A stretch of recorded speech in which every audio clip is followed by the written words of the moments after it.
Okay, so let's give it a shot. I'm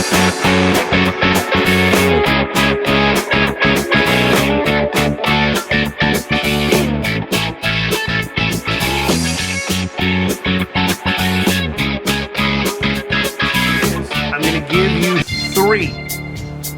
three tips to help you out this year. Okay, I want to share with you something that's helped me out a lot.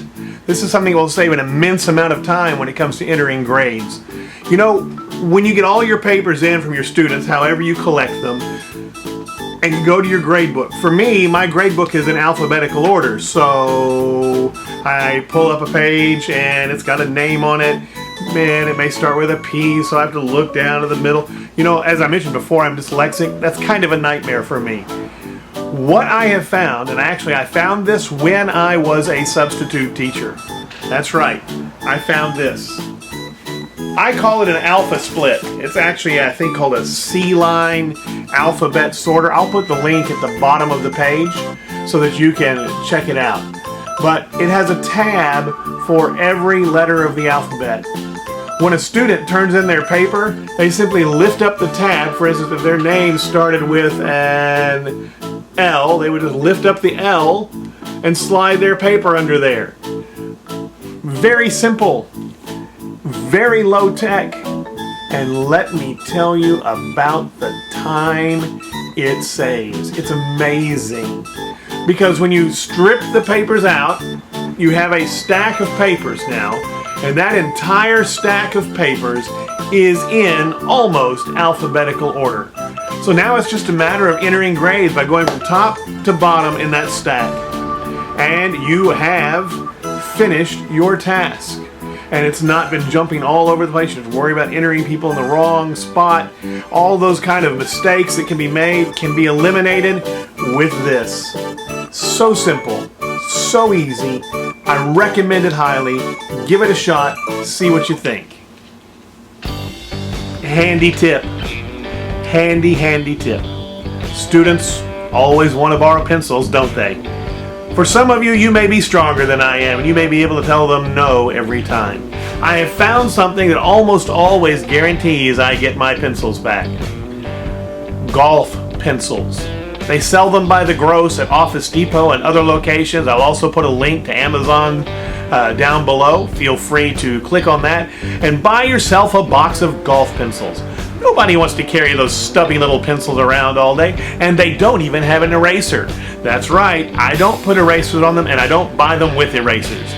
If you don't come to class with your supplies, yes, I'll supply you something, but it's not going to be something you probably enjoy.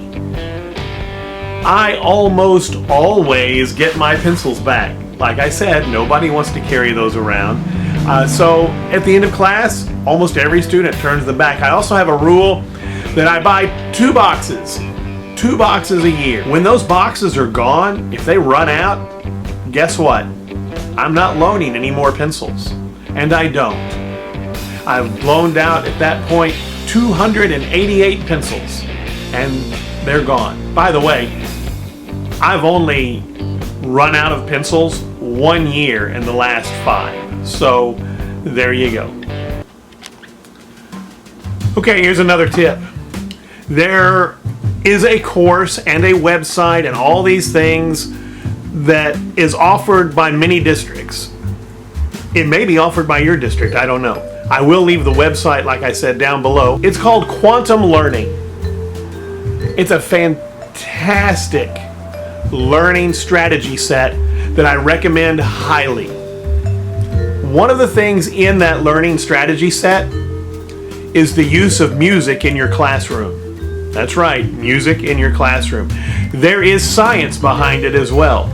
I encourage you to look it up, check it out, see what it says, but I'm also going to tell you that a tool that has helped me in dealing with the use of music in my classroom is the website Spotify. I do pay the monthly fee to keep my Spotify account. With Spotify, I have all sorts of playlists. Again, links on the bottom. Feel free to take a look at my playlists.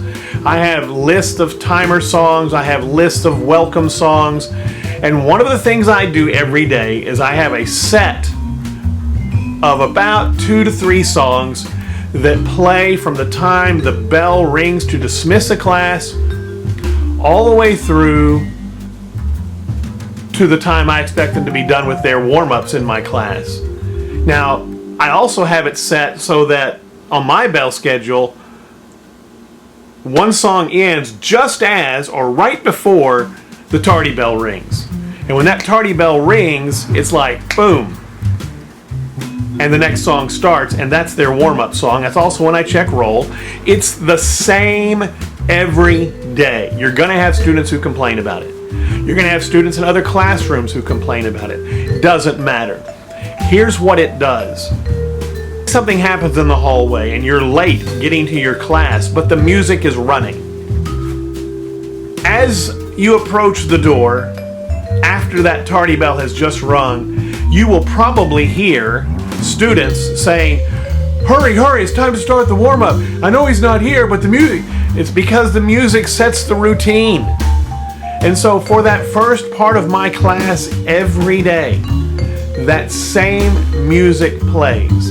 And yes, there have been a couple of times when I got stuck in the hallway taking care of some sort of problem, discipline or otherwise, and was a little late walking into class, and I heard my students going, "We have to get busy, that's the warm-up song, we have to get..." It's fantastic. They self-govern. They know what those sounds are. They know what those songs are. So I encourage you, if you can time a playlist, which with a little monkeying around with music and whatever, you'll be able to. I encourage you to give that a shot.